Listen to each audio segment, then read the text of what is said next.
GoDaddy email issues, professional, workspace, or Microsoft 365 often stem from DNS, storage, filters, or client settings.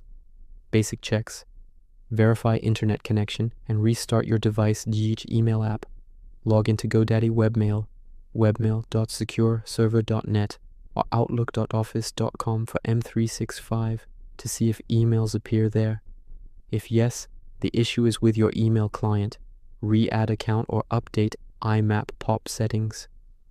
Check junk spam folder and blocked senders list. Delete unwanted blocks. Advanced fixes in webmail, settings, mail, filter rules. Delete suspicious rules, redirecting to deleting emails. Ensure mailbox isn't full. Delete old emails or upgrade storage.